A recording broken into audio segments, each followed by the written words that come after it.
Օվկիանոսի հարցերով ՄԱԿ-ի երրորդ համաժողովի շրջանակում արտգործնախարար Արարատ Միրզոյանը Հայաստանի անունից ստորագրել է ծովային կենսաբազմազանության պաշտպանության հարցերը կարգավորող առաջին միջազգային համաձայնագիրը։ Այն միաժամանակ ստորագրել է ևս 18 երկիր, համաձայնագիրը վավերացրել է 50 պետություն։ Համաժողովի շրջանակում տեղի է ունեցել լեռներից մինչև օվկիանոսներ, կենսաբազմազանության պահպանումը շրջակա միջավայրի սահմաններից այն կողմ, հանուն կայուն ապագայի խորագրով միջոցառումը, որը կազմակերպել են Հայաստան ու Ֆրանսիան։ Միջոցառմանը ներկա է գտնվել օվկիանոսի հարցերով ՄԱԿ-ի երրորդ համաժողովին մասնակցող հայկական պատվիրակության ղեկավար նախագահ Վահագն Խաչատուրյանը։ Սա այն բազմաթիվ առիթներից մեկն է, երբ Հայաստանը եւ Ֆրանսիան միավորում են իրենց ուժերն ապահովելու, որ գլոբալ բնապահպանական օրակարգը մնա մեր միջազգային ջանքերի առաջնագծում, բացման խոսքում նշել է Միրզոյանը։ Հայաստանը վայելելով միջազգային հանրության վստահությունը եւ իր գործընկերների աջակցությամբ գործադրում է առավելագույն ջանքեր հաջորդ COP17-ը անցկացնելու ուղղությամբ, որը մենք հույս ունենք կօգնի շրջել կենսաբազմազանության կորստի միտումները եւ ապահովել ավելի կայուն կանաչ եւ բնության հետ ներդաշնակ զարգացման ուղի։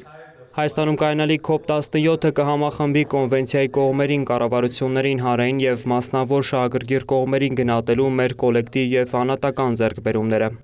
Ես այստեղ օգտագործում եմ ձեռքբերումներ բառը, բայց մենք բոլորս հասկանում ենք, որ բացի ձեռքբերումներից այս վերանայումը կօգնի մեզ գնահատել եւ բացահայտել բացթողումները, թերությունները եւ կարիքները, նաեւ անել հնարավորը մշակելու ամենաարդյունավետ եւ համապարփակ լուծումներ, որոնք կօգնեն մեզ հավատարիմ մնալ կենսաբազմազանության մեր հանրություններին, միաժամանակ ապահովելով կայուն զարգացման նպատակների իրագործումը։ Օվկիանոսի հարցերով համաժողովում տեղի ունեցող քննարկումներն ու խորհրդակցությունները չափազանց կարևոր են COP17-ի նպատակների համար, շարունակել է Միրզոյանն ու շնորհակալություն հայտնել Ֆրանսիային ամուր աջակցություն ցուցաբերելու համար։ Մենք ակտիվորեն ներգրաված ենք գործընթացներում եւ ստորագրել ենք ազգային իրավազորության սահմաններից դուրս տարածքներում ծովային կենսաբանական բազմազանության պահպանման եւ կայուն օգտագործման մասին համաձայնագիրը, ցույց տալու համար, որ թեև Հայաստանը դեպի ծով ելք չունեցող զարգացող երկիր է հիմնականում լեռնային տեղանքով, մենք կիսում ենք ծովային կենսաբազմազանության պահպանման ընդհանուր մտահոգությունը որպես ընդհանուր ժառանգություն եւ կարեւոր բնապահպանական ոլորտ։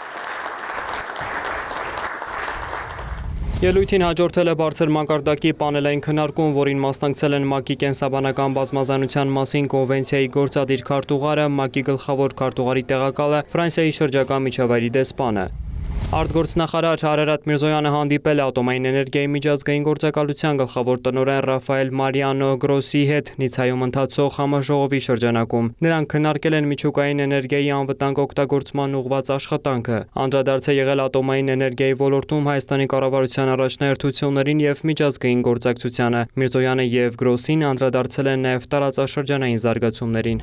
Միրզոյանը հանդիպել է նաև Սինգապուրի արտաքին գործերի նախարար Վիվիան Բալակրիշնանի հետ, քննարկել երկկողմ օրակարգի հարստացման կոնկրետ ուղղություններ։ Արտգործնախարարները մտքեր են փոխանակել նաև Հարավային Կովկասի տարածաշրջանում զարգացումների շուրջ։ Նախարար Միրզոյանը ներկայացրել է խաղաղության օրակարգը։